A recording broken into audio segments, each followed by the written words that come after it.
Hola, buenos días. Buenas tardes, buenas noches. This is Barb. And this is Estella. And welcome to Cafecito. And Crime.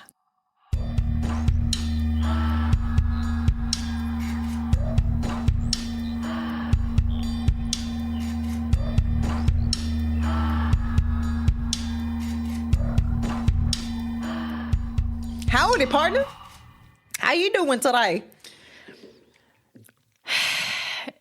There's a lot of mosquitoes. There's a lot of fucking mosquitoes. No, and they bite through your clothes, bro. Bitch, who the fuck you telling? I got on because it's not even summer yet. It's not even summer yet. And it's so fucking hot. I got on the truck. The day before yesterday, I went to go see my dad, Willie Jones.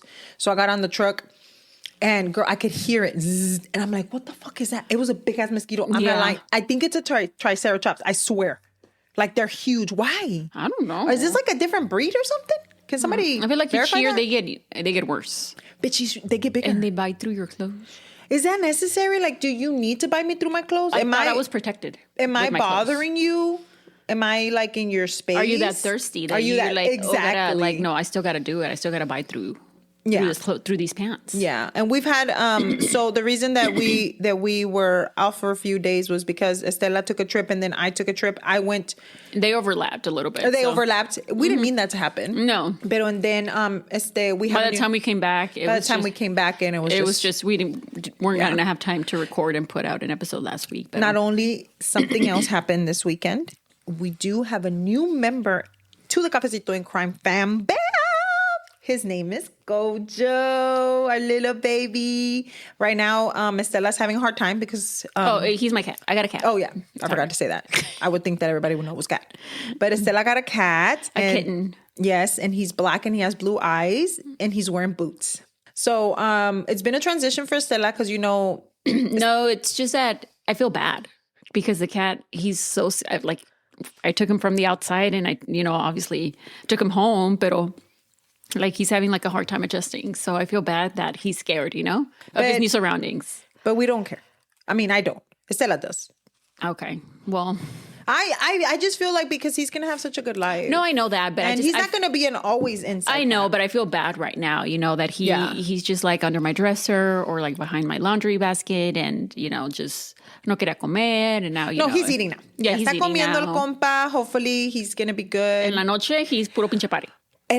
Cuéntales, en la noche anda el compa. I didn't sleep last night. I guess he waits because I only keep him in my room, right? Because I just don't want him. I want him to get used to like a different area first, and then I'll let him, downstairs and stuff. But it's when I go to bed that he starts like moving and stuff, and because I still have the carrier in my room, so in a whole bunch of like. Puppy pads or like kitty pads or because whatever. He doesn't know how to use a restroom inside todavía. Yet, because he was a country cat. Yeah, he's not a feral cat. No. He's country. He was out in the country. Yeah. So he would get from the carrier. He was jumping from the carrier to on top of my dirty laundry, and then I opened my eye, and then I saw that he was there. Como se ponen like this, and then like I closed my eyes. Right, I'm like, I'm gonna give him his privacy.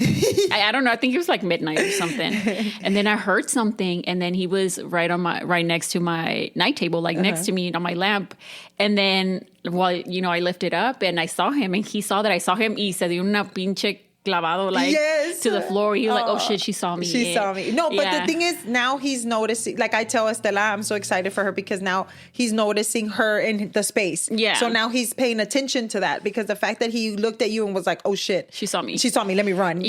And then I told her it's good that he's in the laundry basket porque huele la ropa and stuff. Well, I mean, it's dirty, but I need to wash. But still, I think it's awesome. And he's what, March, April, May? He's probably like 4 months, I would say. He's so fucking adorable. Like, I can't get over him. Yeah, but I think his eyes aren't blue anymore. I think they're more gray now. No, I think that, honestly, I do think that they change. Because sometimes my cat looks like they're yellow, and then sometimes they're green, and then sometimes they're like gray, like grayish. And so I think they changed depending on their mood. Maybe, Yeah. I guess. I don't know. Pero yeah, so we're so excited for that. And then I went to Chicago, which I know we have followers in Chicago. Yeah. And I wanted to tell everyone in Chicago, I love your city. And I think that it is so gorgeous. I just went to downtown Chicago. That's where we went because that's where we wanted to do everything around there.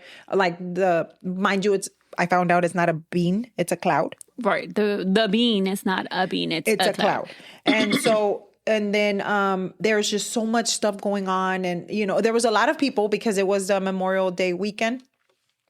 Pero honestly, it's so gorgeous. The architecture, like the weather. The weather. Well, I mean, I know it gets really hot and then it gets really cold también. So, pero at my moment that I was there, it was beautiful, and it's just so the greenery, the everything. I really loved it. The only thing is that I did not like. You don't get used to the fact that, because I'm a traveler from Texas. So when I get there, you walk in, you're like, oh, good morning, and nobody answers you. Maybe this should be like a downtown thing. Maybe. Yeah. And then like you walk in and then they'll look at you like you're a roach sometimes. They did that to us twice. And my husband wanted to get up and go. But I was like, no, we need to remember that they're not used to that. But they were nice. Yeah. Pero it was just like the vibe que te daban. And, they nos atendían y todo was fine. Pero at first it was kind of like a shock. You were us. too much? I was too much. Yeah. Because I'd be like, excuse me, I'm sorry. Like, you know how we're always saying, excuse me. Yes, ma'am. Like, that's our thing. We always say, yes, ma'am. Can you get the door for people like that? Y allí se me venía la door, it was there was a lot of circle doors. And we were always getting caught in that shit. And then les daba madre, o sea, te pegabas. Ni modo. Y le camina rápido porque te van a pitar. Knees to chest. Knees to chest, baby girl. Porque allí te pitan. No, I mean, me too. I'll be like, bro, I'll let you pass. Knees to chest. No te voy a pitar. No, allá sí te pitan. No, y allá pitan, güey. No como aquí. Like, we don't honk here in Houston. Oh, other people do. I don't No, honk other people, well, because, you get shot. Yeah. But over there, like, they honk, girl. They like the honking. I'm like, oh, shit. Like, we had to get used to that, too, because, here we don't hear it because everybody's scared to honk because te van a meter un balazo. Yeah, that's true. But anyway, so today, Estela is going to introduce us into something new. Go ahead, sister. Okay, so for today, we've been kind of talking about doing something maybe a little bit different. It kind of gives us, like, a break from the cases because, it's been 4 years of this podcast and just doing a case every week. I mean, it gets pretty heavy. Sometimes Barbara me dice, hey, did you watch this new documentary? I'm like, no, I can't. Yeah. No, I don't want to. No, I'm sorry. Like, I have enough. We have enough. I cannot, I cannot hear about something else. If I'm not researching, like, I don't want to know. Like, I don't know. No quiero. And the thing is, like, it's not that we don't love what we do. Yeah. And we do enjoy it, but it just gets, life like happens, outside of the podcast, like, I don't want to consume it, Yeah. Because, so I do. I consume it a lot. Oh, I know. I'm like, no, I can't. I need a break. And I'm always like, hey, did you listen to this? I'm like, no. And my sister too. Like, she's always like, did y'all listen to this podcast? No, girl. No.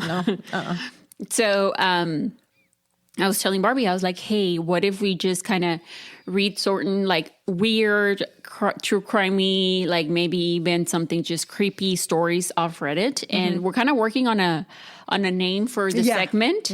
So we're still trying to figure out what that is. I mean, it's just going to be maybe like once a month or so. Yeah. Would be like once a month is what we're wanting to do. It's just like Estela said, it does get overwhelming, especially like mentally when you're trying to, kind of decompress from all of this like negativity and all of that to go onto another one. And you're like, again? And you just have and then to you're like again. Yeah. And then we've been doing it for, like you said, 4 years, which once again, we love it. And I love doing it. Yeah. So it's just kind of just that, it's just like when you have a job and you just want to change shit up, and just give it a little razzle dazzle. Right. So, yes, these are stories off Reddit. I think we're going to do 2 and 2 for today and then just go.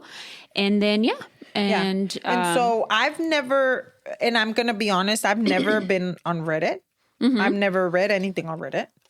I know of Reddit and I don't use Reddit like that, but sometimes when I need to find something, it will, through Google, it will. Te dice Reddit. Uh-huh. It will send me to like a Reddit link and, because people will comment and stuff like that. Yeah. So that's pretty much as as far as I go with Reddit. Same here. So I didn't even know how to look shit up. So this is my first time on Reddit. So I'm excited because I had no idea that this even existed. And I know it's dumb, but I've seen a lot of podcasters or a lot of YouTube people that they do this. Okay. So I think it's so cool. Yeah. Pero I never, like, a mí nunca me había pasado. So when Estela brought it to me, I was like, yeah, let's do it. Like, Yeah. I'm very new. Go with the flow. Go with the flow.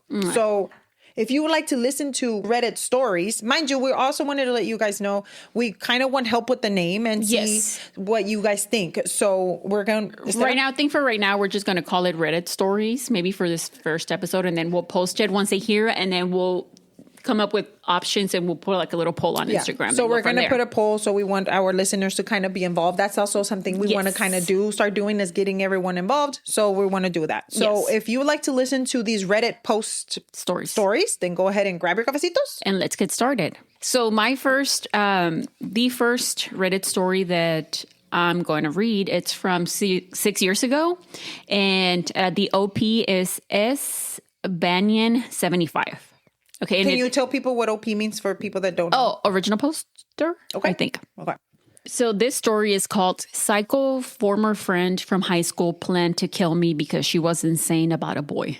Oh, shit. That's a long ass name. And it's a long story, so bear with us, guys. Okay. Get your shit together. So it starts with, this is a story I have wanted to tell for a long time. It is very long. It is as long as it needs to be to say what I need to say. Oh, wow. This took place between 1995 to 2002. So it's well over almost a decade of this going on, right? So it says, everyone has a bad friend or two. I had an epically bad friend. If it hadn't happened to me, I would never have known that this strange mental disorder was real or that people could behave this way outside of Lifetime channel movies. I grew up in northern Indiana. I went to a large high school in the mid-90s. In my senior year, I met another student named Hannah who had recently transferred from the main local Catholic high school in the area. That was unusual to transition to so late from a private to a public school. Hannah said that she had been expelled because of a fight with another student over some drama about a boy. Okay. She said that the other girl had made allegations against her and accused her of attacking her. Whatever had happened, the police had been contacted and she had restraining order placed on her by the other girl. Wow. It had forced... So that means it went hard. Yeah. It was a big deal. It had forced her expulsion, and that was how I came to meet her. Mm-hmm. Hannah said none of it was true. She said that she never tried to hurt her. Later, I went to college in Indiana. She went to college in Florida. One day, a friend of mine from the dorms ran into a guy she had known from Catholic school back in my hometown. Once he left, she told me about this incident that had happened to him where these two girls were fighting over him about which one was his girlfriend. Oh, shit. Neither of them was dating him, and yet both of these girls thought that they were in a secret relationship with him. The whole thing had been very strange. Then she said that one of the girls was named Hannah. Wait a minute. Okay, rewind. So the girls, both of them thought that they were in a relationship with someone, pero they weren't. None of them were dating him, but they thought that they could be. I mean, pues estaba tan buenote, ¿o qué? A lo mejor. The next summer, I was back in my hometown, and Hannah was also. Oh, okay. Remember, she went to college in Indiana, and then she went to Florida, and then she was back in her hometown in Indiana. Yeah. I hung out with her casually. I told her what I had heard about her. She said that she would tell me what really happened. Okay. She had a crush on this boy, but she had seen him talk to another student named Julie, and she became jealous. Oh. She said that she was convinced that this boy, Mike, wanted to be her boyfriend. But this is all in college or in high school? This was what originally happened. In high school? Yeah, that got her expelled from her Catholic. Bitch. Yeah. Like, that's young, bro. Mm-hmm. The fuck? She was sure Julie must have said something bad about her.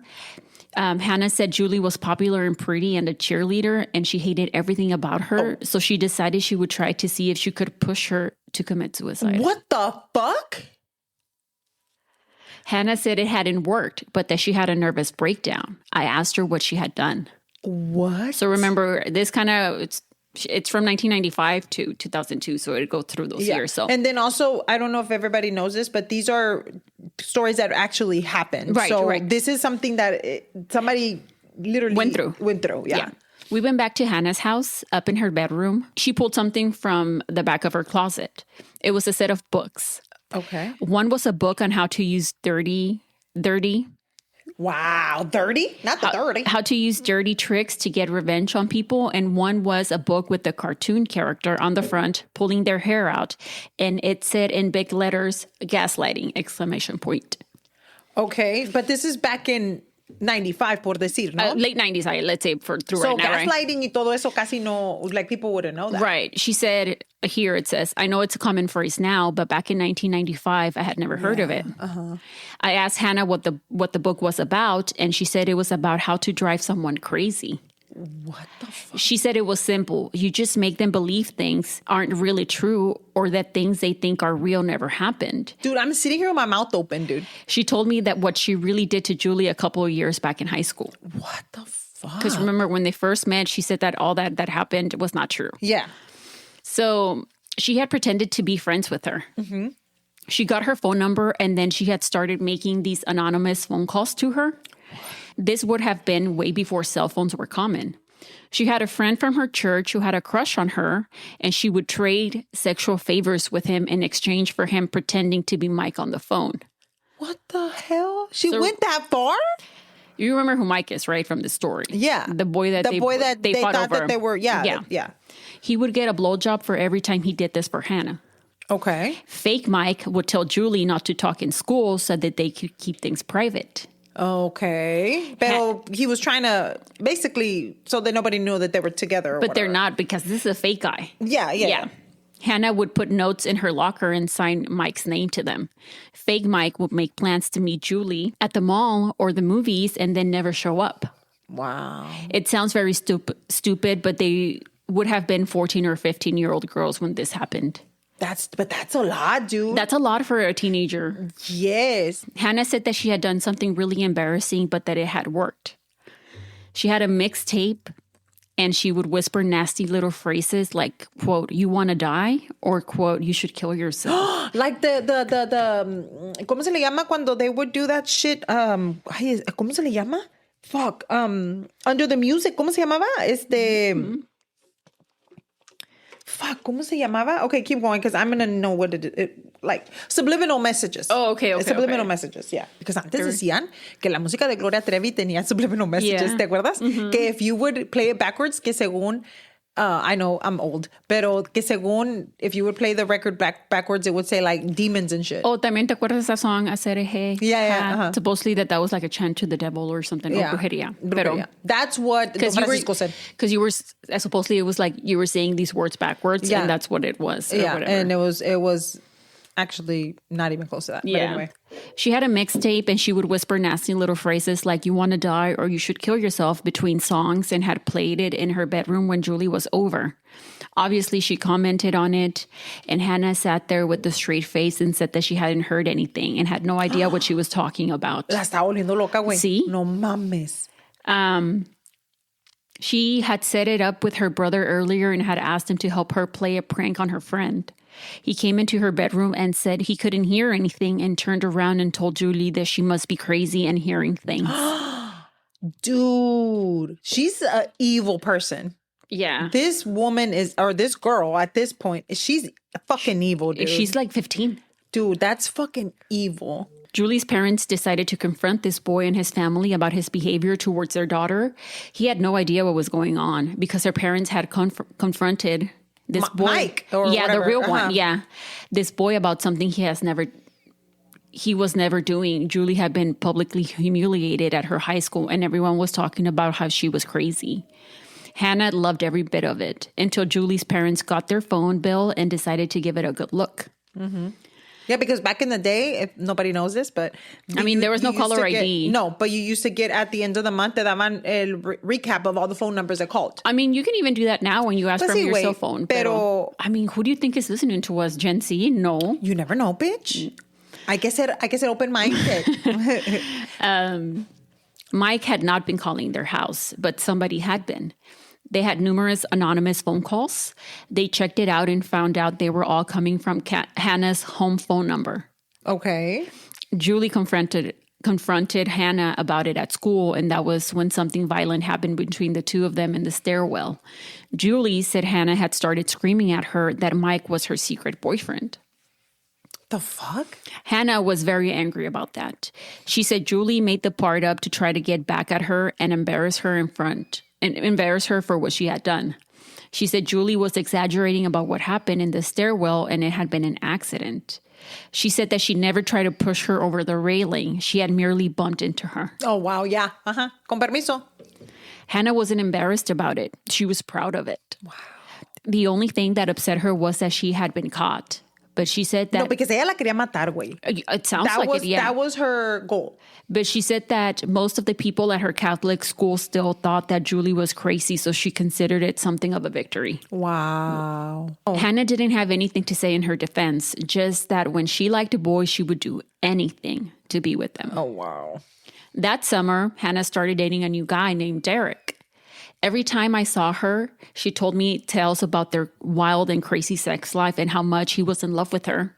Hannah said it was a secret affair and that they were sneaking around behind his girlfriend's back. Oh my gosh. Okay. We saw him once at a party and he screamed at Hannah to stay away from him and leave him and his girl alone. This girl. Someone had been making strange anonymous phone calls to him and his girlfriend. He paid to have that number traced back and found out it was Hannah. Hannah admitted that she had been trying to break them up because he was taking too long to admit it to himself, but that she had overplayed it and now he was angry and had broken things off with her. It sounds like this boy does not know you. Like he doesn't know you. I don't think the boy knows who the fuck you are. Yeah. She was depressed after Derek, so I took her out to a bar. Yeah. Derek, who had apparently never been dating her. Pero, I mean, she got depressed about Derek ella sola, güey. O sea, Derek no le estaba haciendo ni un He had a girlfriend. Pedo. What the fuck? Hannah started flirting with this much older guy in his 40s who was sitting by himself. She had recently purchased a cell phone. This would have been in 96 or 97 when they were still kind of new and novel. Mm-hmm. The next thing I knew, she has this phone out and I thought she was giving this old guy her phone number. Instead, he asked her what she wanted him to say.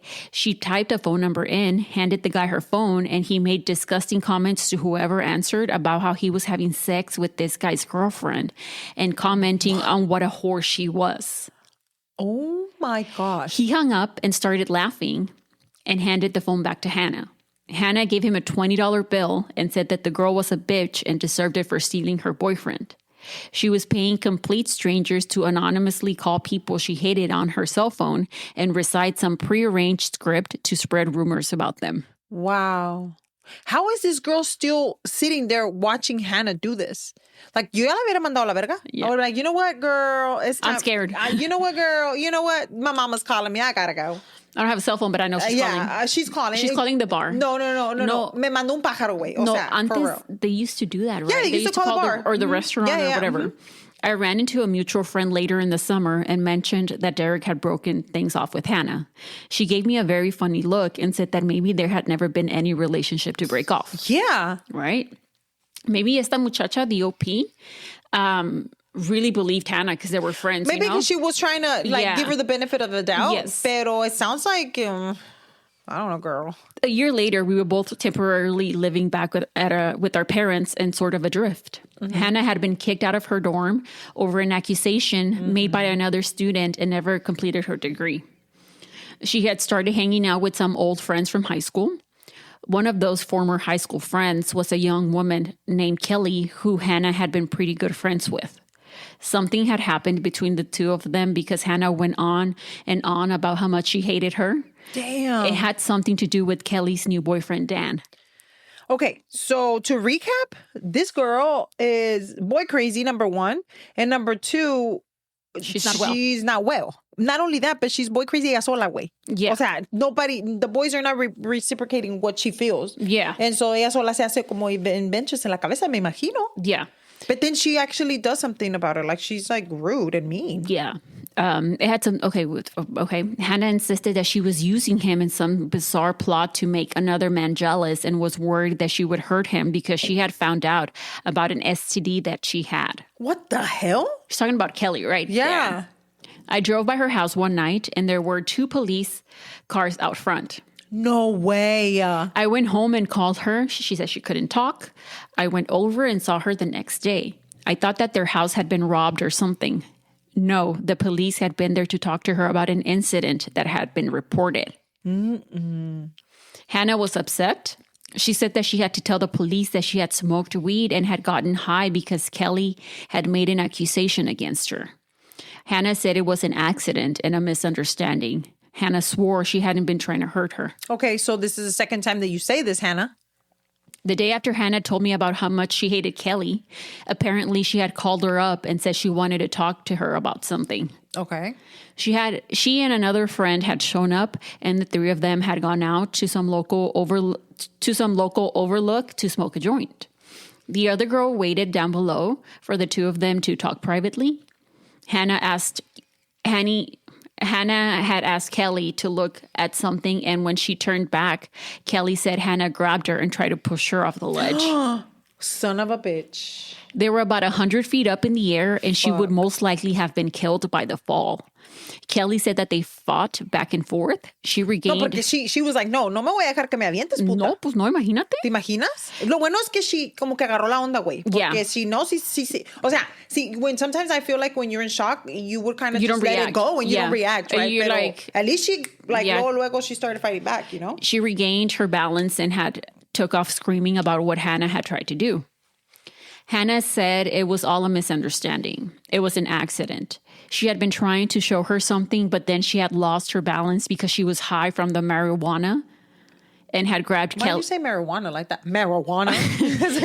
And had grabbed Kelly to stabilize herself, not to push her off the ledge. The fuck? I don't know. I don't think I believe Hannah here. No, Hannah. I think that with your track record, buddy. She said Kelly had almost fallen off because she had hysterically overreacted. Oh, okay. Kelly had been very upset and insisted that Hannah had done it on purpose and she said that it was because she was jealous over her relationship with Dan. Otra vez, vergas. She said it was obvious to everyone that Hannah was obsessed with him. What Kelly had not done, however, was tell the police that they had smoked a joint right before this happened. And when Hannah did, the police said that it didn't have enough, the police said that didn't have enough evidence for any kind of case. Mm-hmm. They weren't happy with Kelly for omitting that part of the account. At the beginning. Yeah.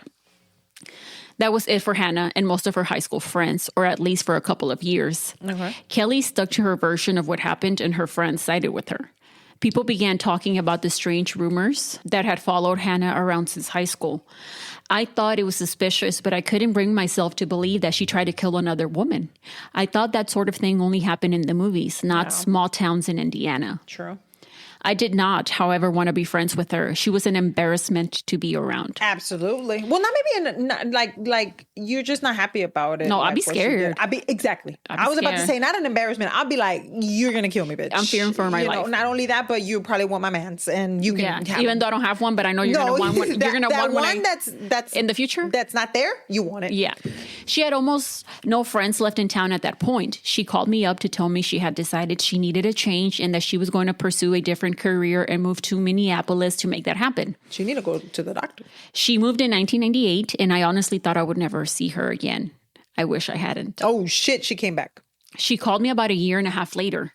She said she was doing really well and that the move had been good for her. She said that she had made friends and that she had met a boy and was completely in love.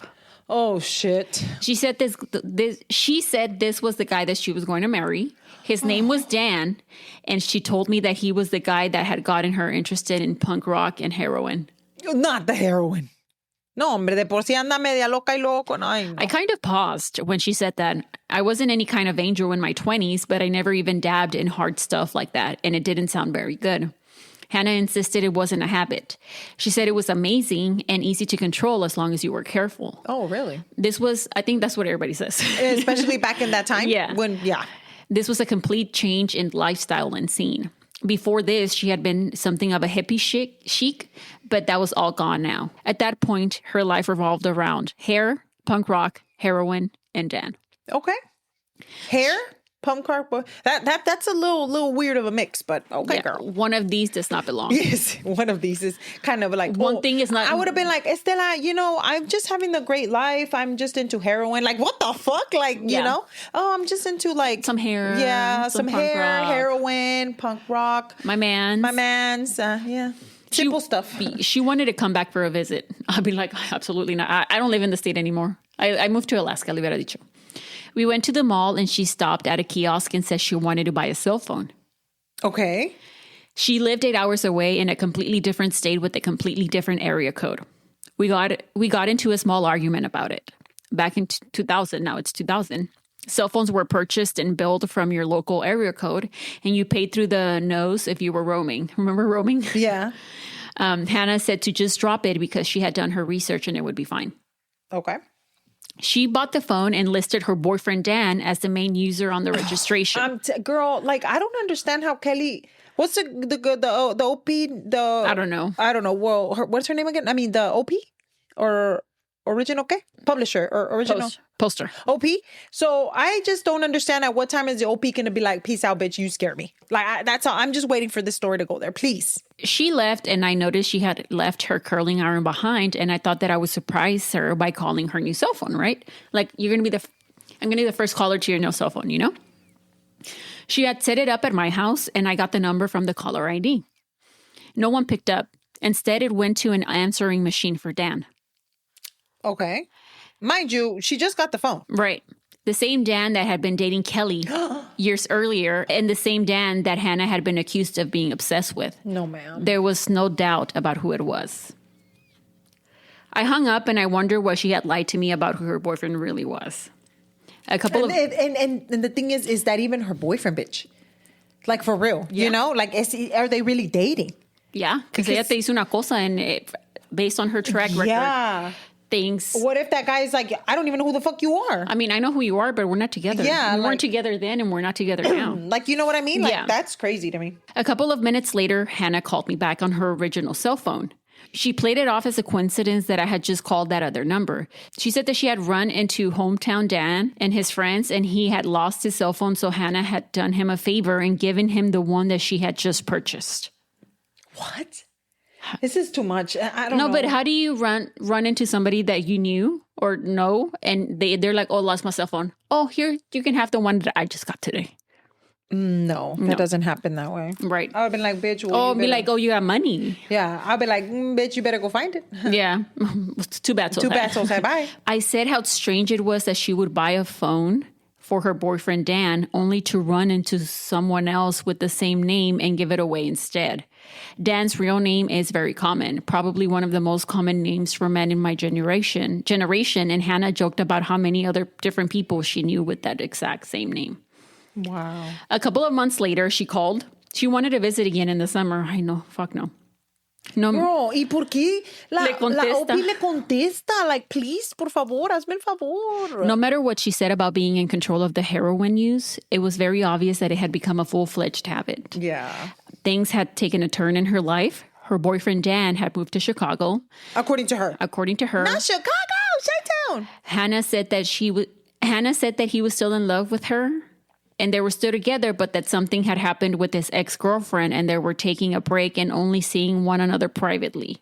Okay. That answers all the questions. Hannah said that he was trying to protect her. According to Hannah, his ex-girlfriend had refused to accept their breakup and had been stalking Dan for months. Wow. It was one of the reasons he had moved.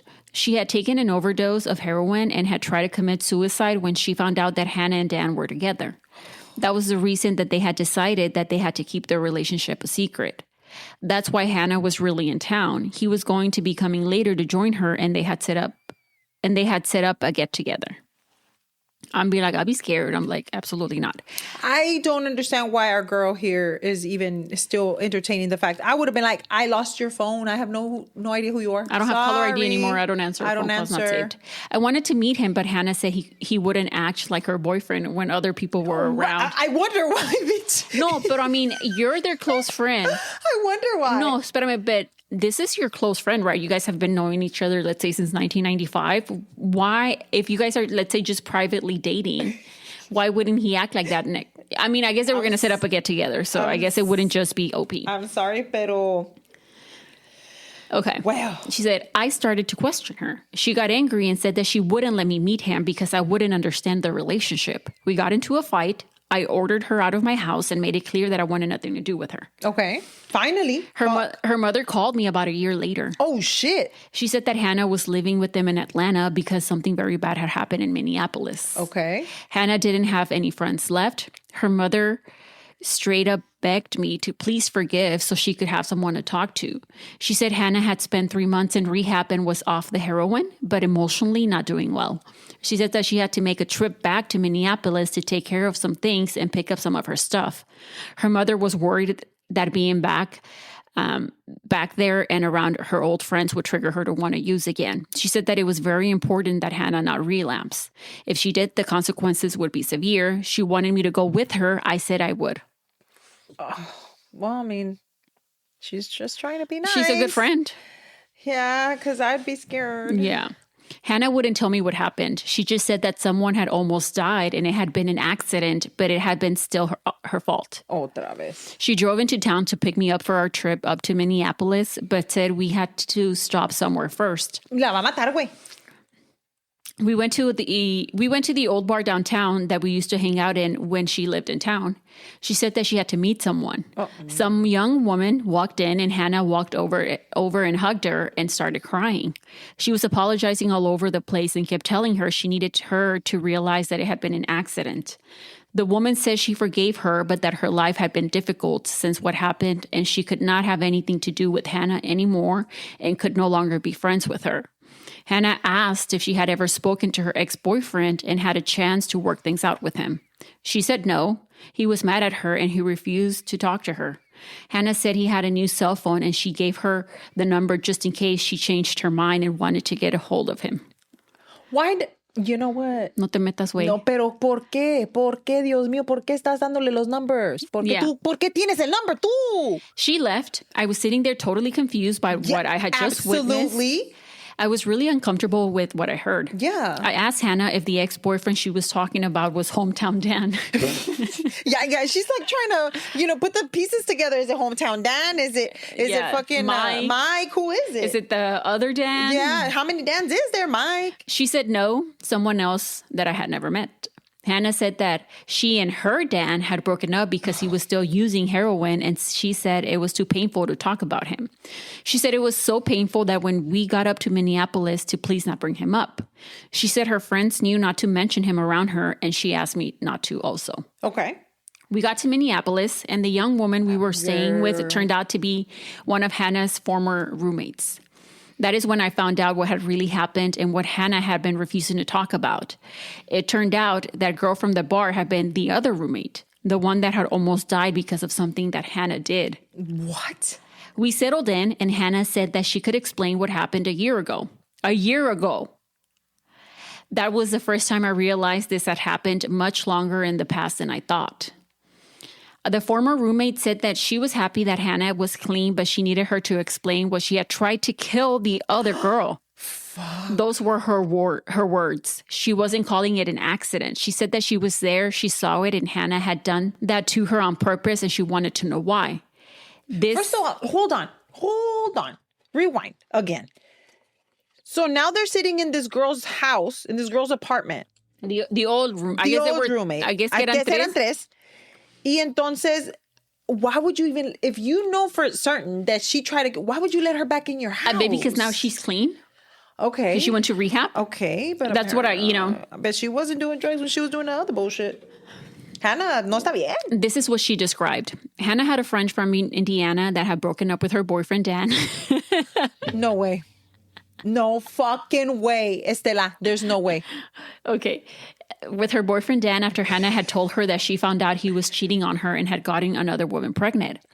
Hannah invited her to live with her up in Minneapolis to get away from him and start over. She had no idea that Hannah was a heroin user. She did not like Minneapolis. She had experienced a run of bad luck the couple of weeks she had been there, and even though Hannah kept trying to convince her to stick it out to see if she would like it, she decided that she was going to leave and go back home. She regretted her breakup with Dan. She wanted to talk to him and see if they could work through it. They had been together for almost 2 years. She was worried because she had lost touch with him. Hannah had been able to track down his phone number for her through some mutual friends, but no matter how many times she called or how much she begged, he refused to answer her calls or call her back when she left messages.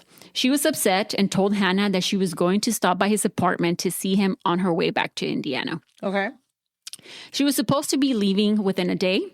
Hannah kept insisting that she would like heroin if she would just try it a little bit and had been pressuring her very hard to join in with everybody else. No, ma'am. The roommate was angry about that. Yes. She said Hannah knew she was scared and didn't even want to try it. Hannah had promised her that she would be safe and promised her that it would be a small dose. Hannah said that she knew what she was doing. She gave in. Hannah bought the heroin and bought a lot more than normal, which she said was for a party later. She prepared the needles and girl, she tried to kill her. She prepared the needles and said that she just used a small amount. Instead, she had used all that she had bought, which turned out to be way more than necessary to kill all of them.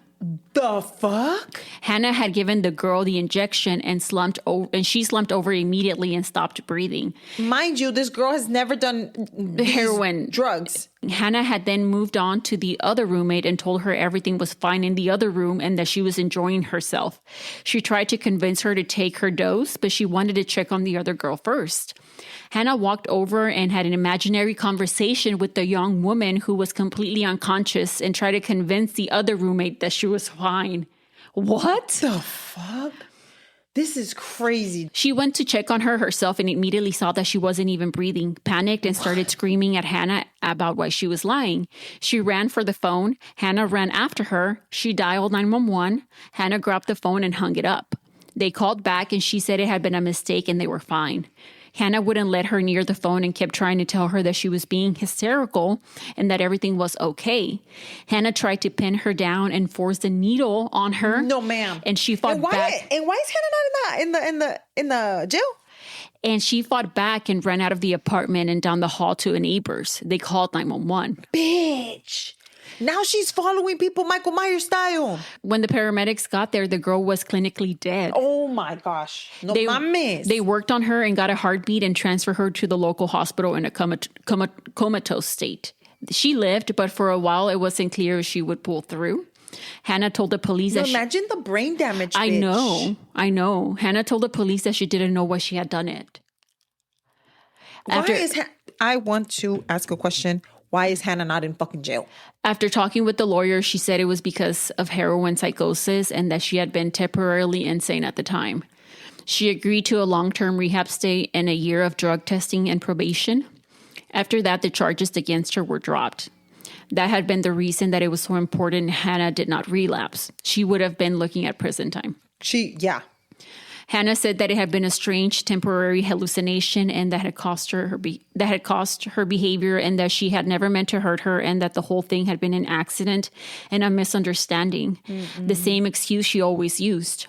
I'm going to spell this out. Since the morons who work for the Minneapolis Police Department were too stupid to realize this 20 years ago, Hannah was obsessed with this girl's boyfriend, Dan. She had been obsessed with him for years. She had developed a detailed and deranged fantasy that the two of them were in a secret relationship together because she has a peculiar and somewhat rare psychotic condition called erotomania or D. Clermont syndrome. She believed that this young woman was standing in the way of their romance, and so she integrated herself into her and pretended to be her friend so that she could find a way to get close enough to her and get her out of the way. No la quería matar, pues. She successfully managed to spread rumors and interfere in their relationship enough that the two of them broke up, and then Hannah invited this young woman to Minneapolis to isolate her from her other friends and control what information she had access to. This was the year 2000. We didn't have text messages or Facebook back then for keeping in touch with people.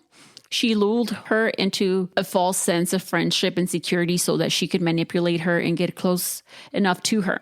When she realized she was still in love with Dan and wanted to talk to him, Hannah realized that she would eventually find out that the rumors she had been told were not true and that Hannah was the source. She purchased a cell phone in Indiana and made a recording of Dan's answering machine message so that she could impersonate him on the phone, and so the young woman would believe that she was in contact with him. This is too much. This is too, like she does a lot, dude. That's like a lot. I understand she has mental issues. Pero for you to go through all that, you know what you're doing. You know what you're doing, bitch. I'm sorry. Porque that, like, and this is years. For you to think about that and to be like, ¿sabes qué? Voy a hacer eso to make this. I'm going to record his voicemail because memo. I wouldn't, honestly, to be honest, I'm not even gonna tell you that I would have even done that. I would have never even thought to do that. Not even.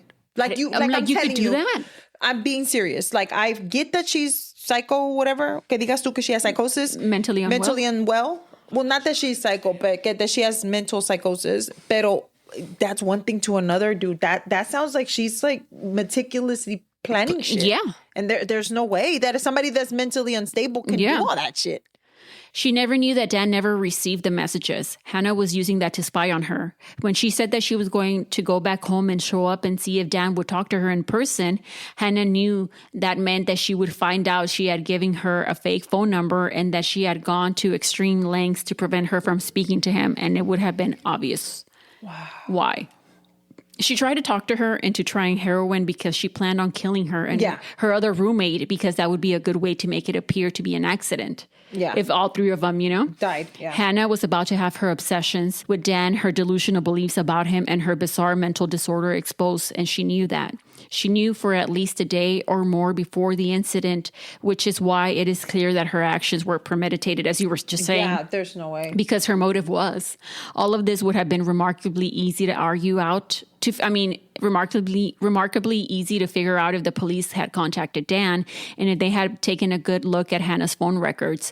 Phone harassment has always been her favorite hobby. Yes. Since 15. Yeah. Instead, they treated it just like the other 999 overdoses that they had to respond every month, and gave Hannah the old rehab or prison option. Since her family could afford a lawyer and a 3-month rehab stay, that was the option she took. The police never investigated her for anything, never contacted the man, quote unquote, Dan, at the center of this, and never took any serious look into her background. It wasn't an accident. It was an attempted murder, absolutely. And a pretty easy one to prove at that. Instead, the police totally dropped the ball, and because of their incompetence, she was allowed to completely get away with it. By the way, just in case any idiots who work for the Minneapolis Police Department ever read this, there is no statute of limitations on first-degree attempted murder. Wow. At the time, I didn't know any of this. I was just trying to act as a support system for a former friend who was suicidal on the cusp of a heroin relapse. I was suspicious, but anytime I asked Hannah questions, she just said it was too painful to talk about or would guilt trip me about not respecting her boundaries. She had sworn to me that this young woman had never been in any relationship with the Dan from our hometown that she had known years earlier. I returned to Indiana, and Hannah returned to her parents in Atlanta, and I didn't talk to her for a while. She called later and wanted to visit her old hometown again. Once again, I let her stay with me. No, ¿ves? No, it's because she's an enabler. She's an enabler because she lets her fucking do that shit. And then she thinks she's still her friend and shit. We ran into Dan. No. No way. There is no fucking way. He had moved to Chicago, but just happened to be back in town that weekend. What? I bet you Hannah knew. Somehow. Yes, Hannah knew. She probably retraced his steps and shit and knew his fucking airplane or whatever. His itinerary. I hadn't seen him in years. Hannah had contacted him to get together. No, ¿qué te dije? She spent the whole afternoon trying to pull him aside to talk to him, but instead he made it clear that he had only shown up because he wanted to see me. No mames. No, hombre, la va a matar. La va a matar. He had broken up with Kelly years earlier, but I thought that he had a long-term girlfriend since then. Yeah. Dan said that she had left him a year ago and just disappeared. No la mató Hannah. No la mató Hannah, güey. No, sí, en buena onda, güey, porque esa señora No está bien. no está bien. She needs help. No. She needs to be institutionalized. She needs to go to jail. That's what she needs to do, honestly. He had called her repeatedly, but she had just completely cut him off. Mm-hmm. He was nice to me and he was handsome and he was a lot of fun to be around and had asked me out. No way. We made plans to meet up the next day. I saw him at a bar and he turned around and walked out the door and wouldn't even look at me. What?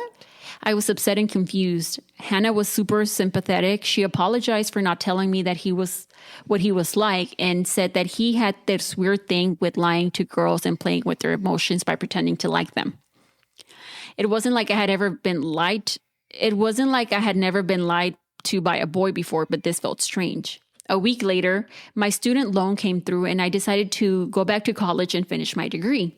I moved a couple of hours away. The first person that called me was Hannah. Girl. Once again. You need to be away from her. Y luego ahorita va a salir Dan.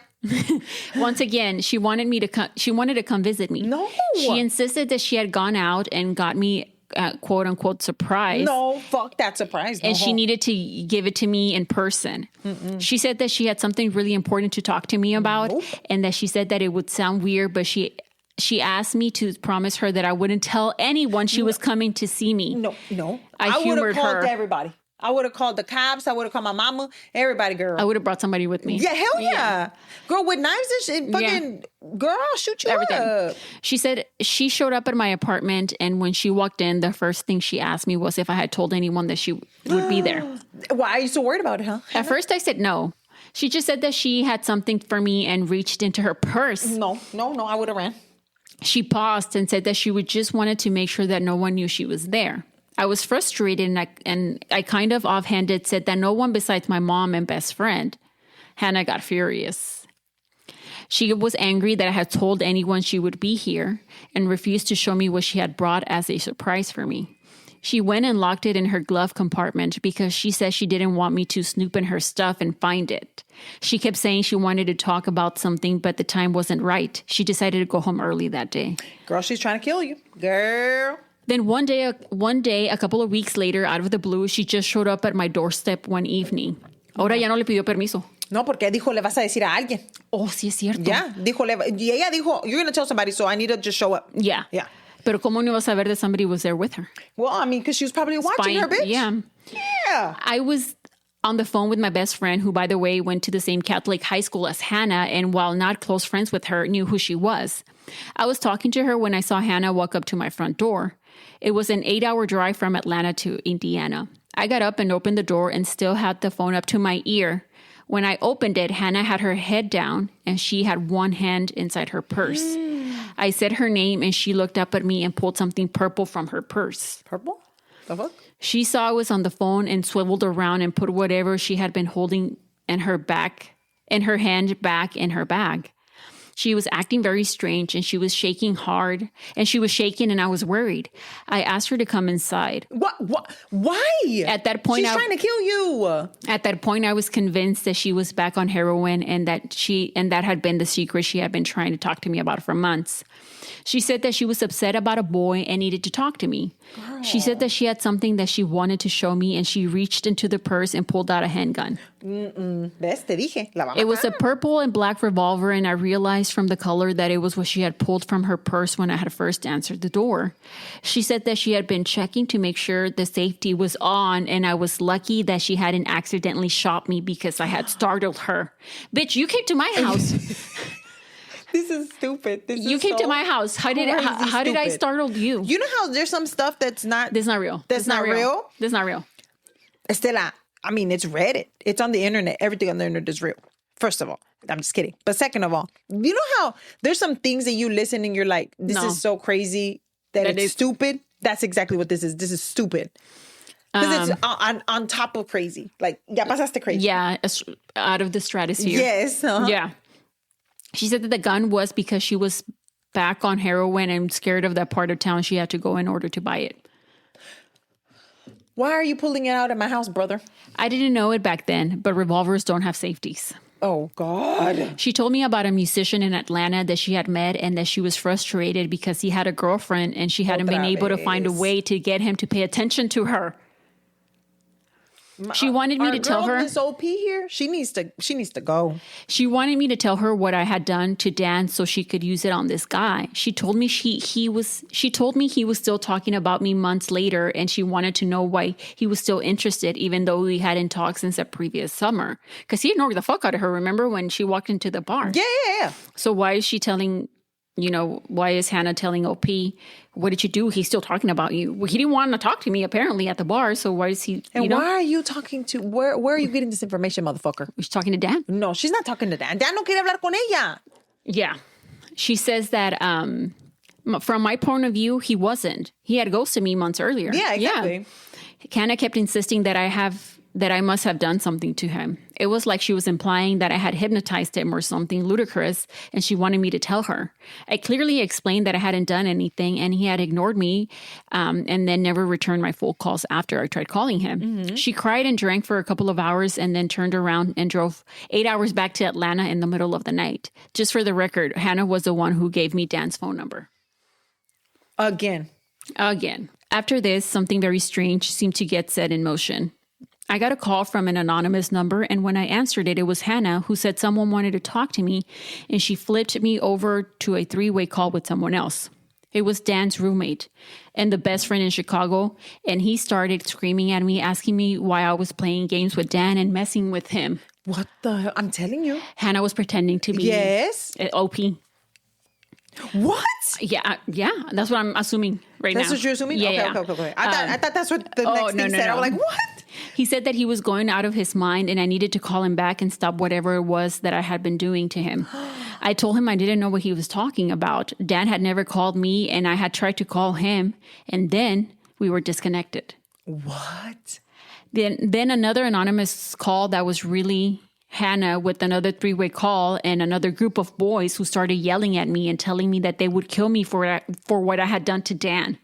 Girl, she's pleased. Then another disconnected line before I could ask them. So Hannah is passing these people through to a 3-way call. A 3-way call. And they're yelling at her. I think this is like what she did with that girl. Yeah. Que la están volviendo loca. You know? At the very beginning, yeah. Then another disconnected line before I could ask them what they were talking about. Then I called Hannah to find out what the hell was going on. It was the craziest, most disturbing conversation I have ever had with another person. At first, she just kept saying that I had hurt Dan and I could never talk to him again or have any contact with him. None of it made any sense since this was about a guy that had refused to return my phone calls and had ignored me for months. Hannah started getting very upset and kept saying that I knew what I had done. I just didn't want to admit it. I think at this point right now, Hannah is hallucinating otra vez, and she's forgetting that she was you said, that she was acting or doing something to Dan. Se le olvidó, maybe? She said that Dan hated me and that had never wanted anything to do with me, but that I was doing things to him to make him say that and pretend that he liked me instead of her. The fuck? I had no idea what the hell was going on. This is too much. I'd be like, am I in an alternate dimension? Yes, alternate dimension. Bitch. She said that Dan was her secret boyfriend. The fuck? No. And that he was in love with her. No, ma'am. And that he was in love with her and had been in love with her for years. She said that the two of them had been together since they were teenagers and that I knew it, but was pretending not to. I asked her, how could she have been his girlfriend when I knew of other girls he had dated? She started screeching that those weren't real relationships. Wow. He was only pretending to like them. When he talked about them, he was really talking about her, but other people kept doing things to him so that he couldn't tell her directly how he felt. But she knew. The fuck? She insisted that he found ways to let her know that he was really thinking about her. She said that all of his friends respected their privacy, which was why they were playing along when he pretended he was dating other people. She kept insisting that he was in love with her and no one else. She said that she was sick of people pretending to be her friend and then stabbing her in the back by going after her boyfriend. And she said that she would not put up with anyone coming between them and she would not let anyone hurt him. She said that I was forcing him to forget how he really felt and that it hurt him not to be with her and she couldn't let me hurt him. I realized that she wasn't making any sense and that she was totally psychotic. I told her to never contact me again and I hung up. As she should have done at the beginning of the fucking story. All I can think about was how she pulled a gun out of her purse the last time she had shown up at my apartment by surprise. She had given a fatal overdose of heroin to another woman and had been accused by another of luring them to the ledge and trying to push her over. In the stairs. And the stairs, too. The one thing we all had in common was Dan. I called the number I had for Dan. It was disconnected. I thought about that weird situation with the cell phone she had purchased a couple of years earlier. I found that old number in my address book and called it, except this time it wasn't Dan's voice on the answering machine. It was mine. The psycho bitch had made a recording of my voicemail and had put it on a cell phone that she owned. And once I discovered that, pretty much everything fell clearly into place. Yeah, so she gave that number. Vice versa. Yeah. Entonces la otra, el Dan le estaba hable and she was ghosted. I can't even talk de lo que ya me dio esa comezón a la verga. Yeah. This is crazy. Mind you, once again, reminding our listeners, these are things that are on Reddit saying that these are real, that this actually happened. That was what happened to that girl in Minneapolis. That was why Dan has spent the last several months thinking he was contacting me. There was no relationship with Dan. It was all in Hannah's head, and she was frantically trying to keep other women away from him to protect her fantasy from imploding. Hannah is psychotic. Yeah. It is a mental disorder called erotomania, and it is the fixed delusional belief that another person is secretly in love with you. Not everyone who has it will be violent, but some people are. In some cases, other people are used in strange psychotic dramas and vicious smear campaigns that are aimed at trying to rearrange reality so that it conforms with the delusions inside their head. The people that are perceived as standing in their way can be the victims of extreme violence.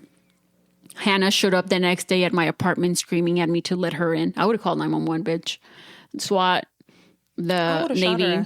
I would have shot her fucking ass. I would not, and I was getting ready to call the police when she started crying and say that Dan had killed himself. And then she walked away, and that was the last time I ever saw her. I spoke to my parents, who told me that I received several phone calls to their house from people letting me know the same thing. Girl. I changed my number to keep her from contacting me. I contacted the police in Indiana, who said if she showed up again that they would arrest her for felony intimidation, but not for anything she had done months earlier. I contacted the police in Minneapolis, but I knew very little information, only Hannah's name, not where or when it had happened. I asked repeatedly to please be allowed to speak to someone, but the woman on the phone said that they weren't interested in talking to me. That's fucked up. I've moved so she wouldn't know where I lived. I cut myself off from anyone from my hometown who I thought might know her, so nothing could ever get back to her about where I lived. The last I heard from her, she was stalking some new guy down in Atlanta. Oh. I would have been more than happy to meet the bitch in a courtroom, but unfortunately the law is nothing like you see on TV.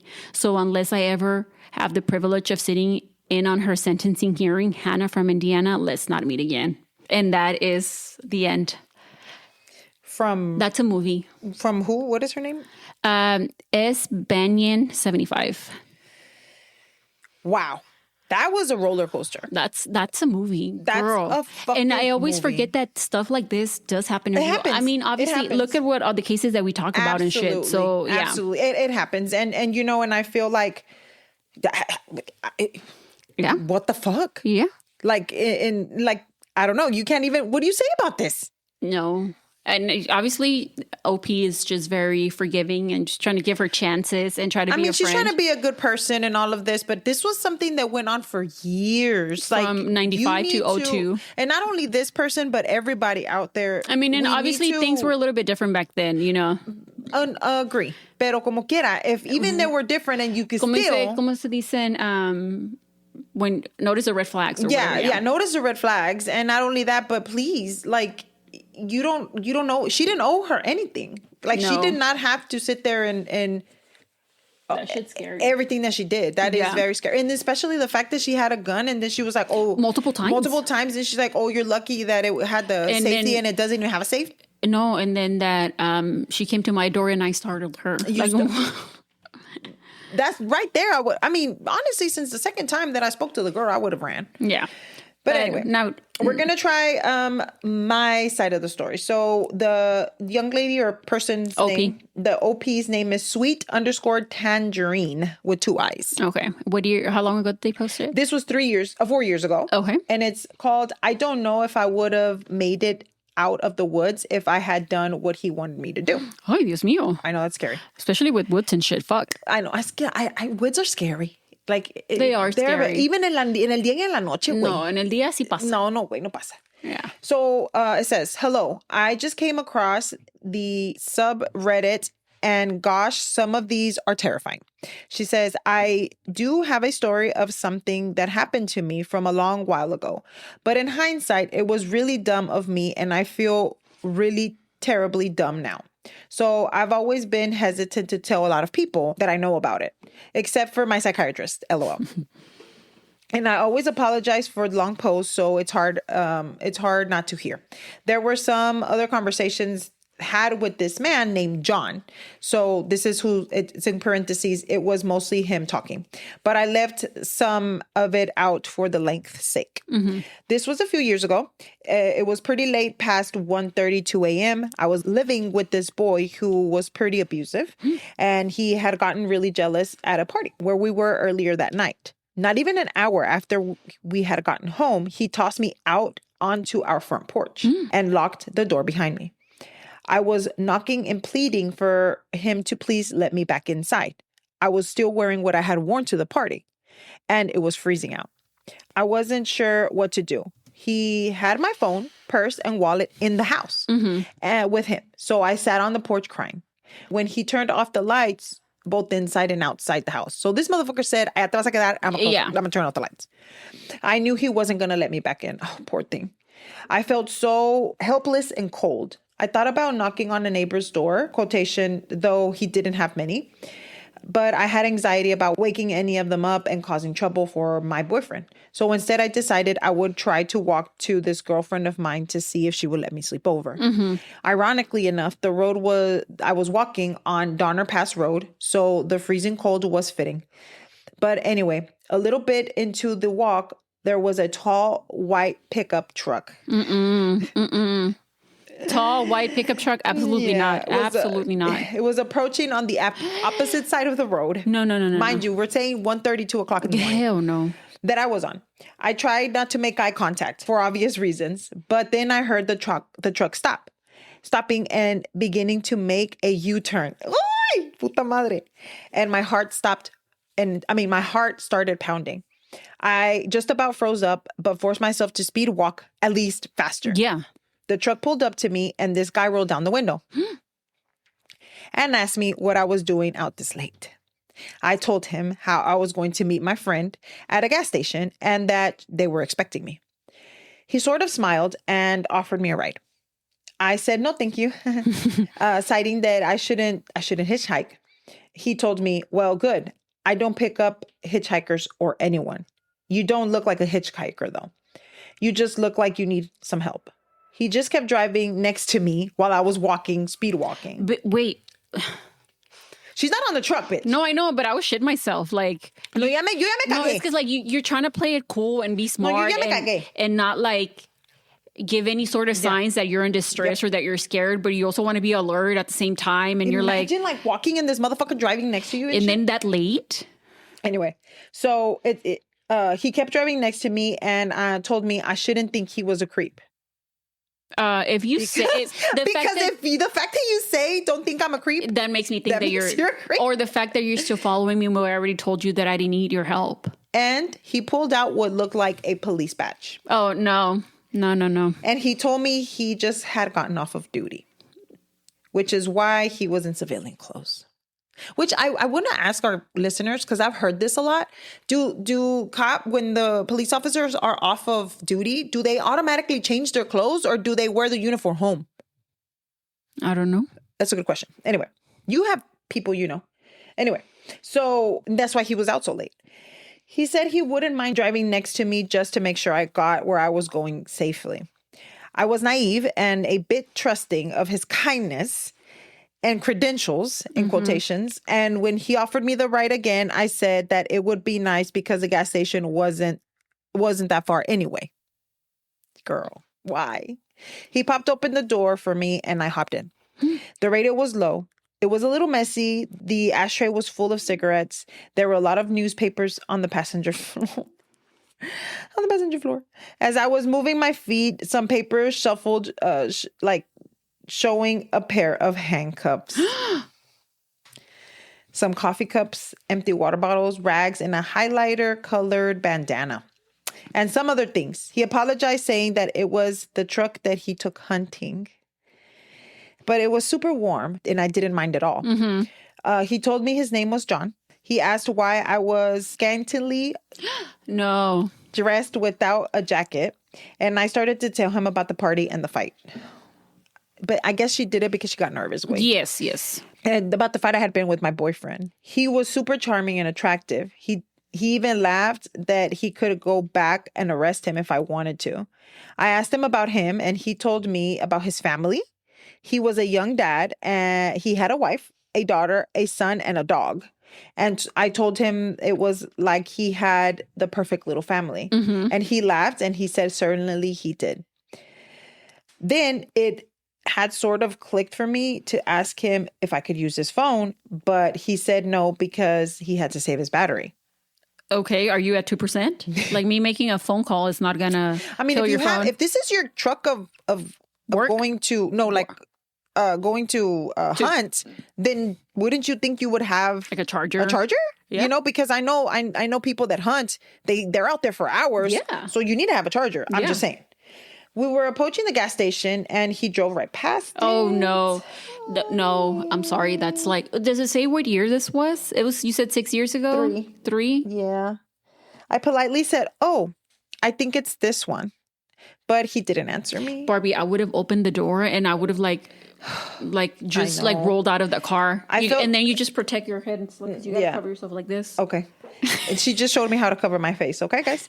I felt sick to my stomach. My heart started pounding. I started getting choked up. My eyes started tearing up as I was looking out the window and watching the lights behind us getting further and further away.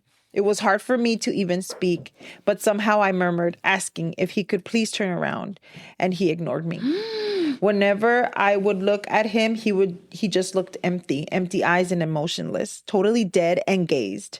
I looked back out the window and down the road to see if maybe we were going slow enough to where I could make the leap out the car, like you said, without seriously injuring myself. Yeah. I remember always hearing, never go to the second location, but I thought about the possibility of jumping out and breaking an ankle and how it would be harder for me to get away if my foot was broken. Yeah. Debating with myself that there was snow on the ground, but then again, snow is hard when you land to get along in, especially when you're not fully clothed. I feel so dumb now too, because I wasn't even tied up or anything. I was just scared. Like, she froze, bitch. No, I know she did. Barb, it's okay. That's okay. Who are you, Tangerine? Miss Tangerine? It's okay, girl. It's okay. It happens. No, I hope it doesn't, but I mean, freezing happens. Like, yeah, like you freeze. Like there was nothing but trees, an empty road, and us. I bet you it was fucking dark as fuck también, güey. Mames, güey. I was crying pretty badly at this point, Me and too. I asked if me too. No, I would have cried too. She asked if I could please borrow his phone again.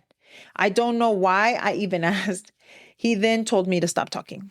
Then he started talking underneath his breath, saying, "Girls shouldn't be out so late. You shouldn't have been alone this late. Look what you're doing to me.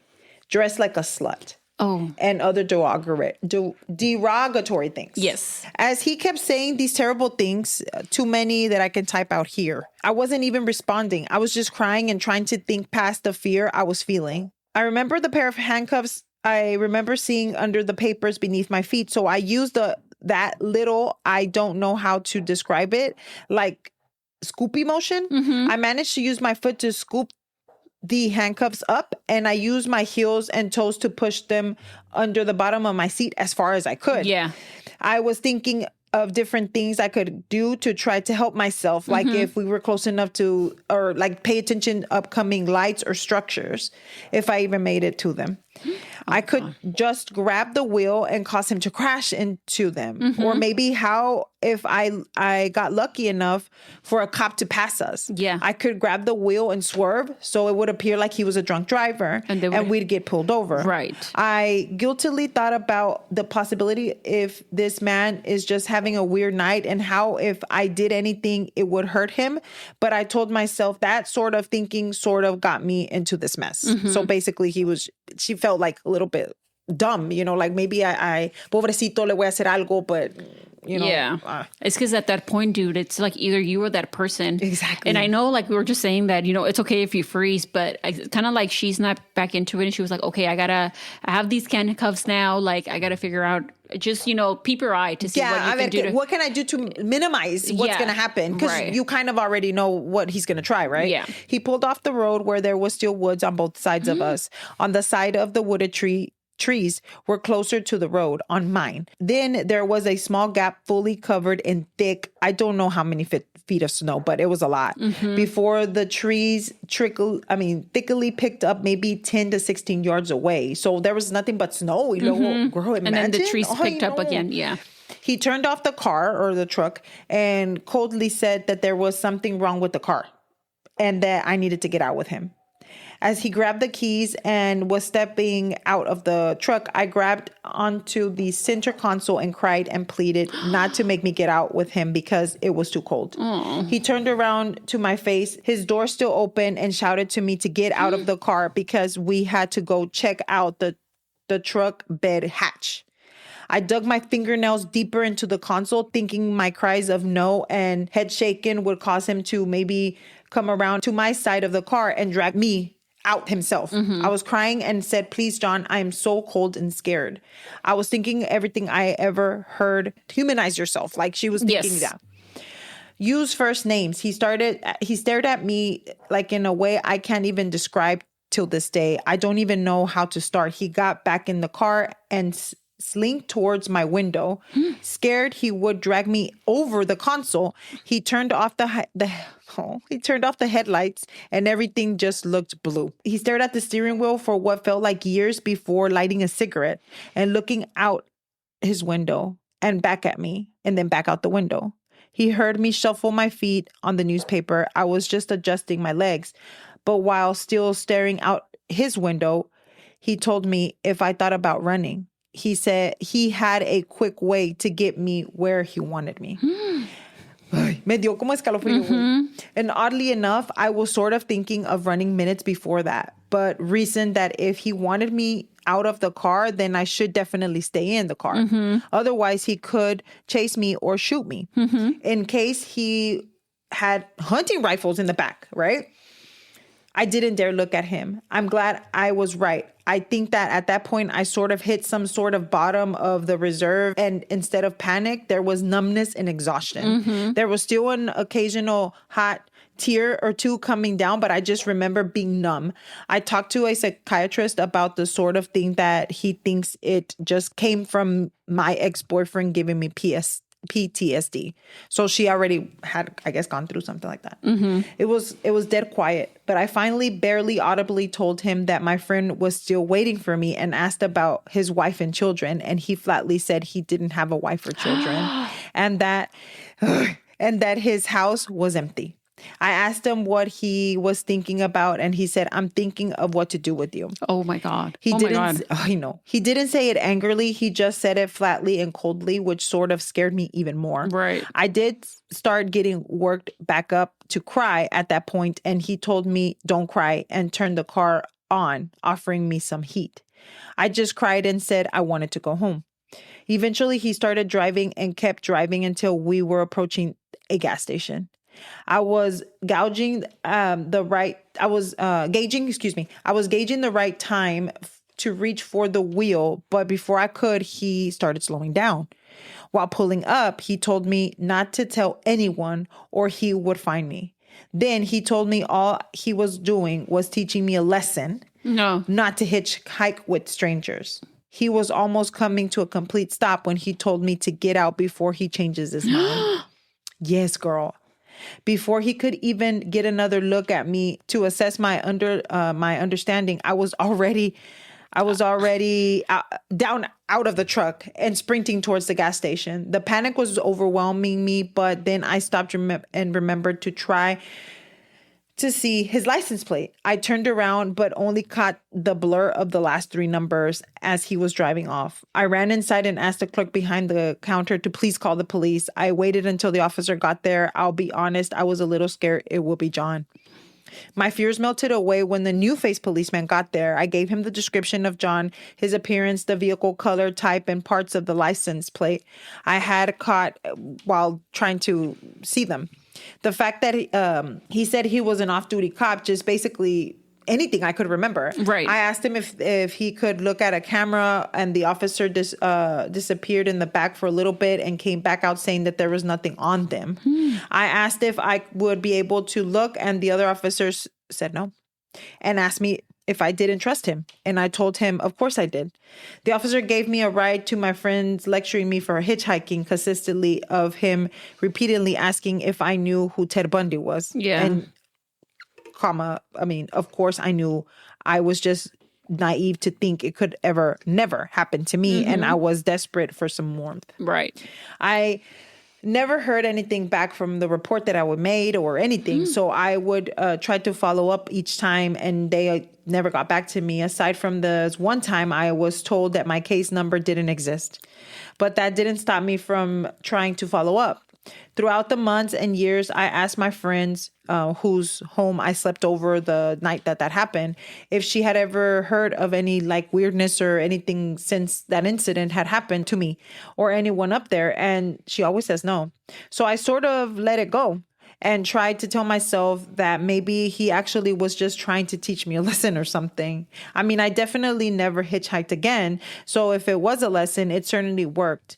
I never heard anything back having to do with the case. I never heard of any other odd experiences up there. Maybe it was just one man trying to teach me something. But honestly, sometimes I think I tell myself all of this to help me sleep better at night. Yeah. It felt really real, even if it wasn't real.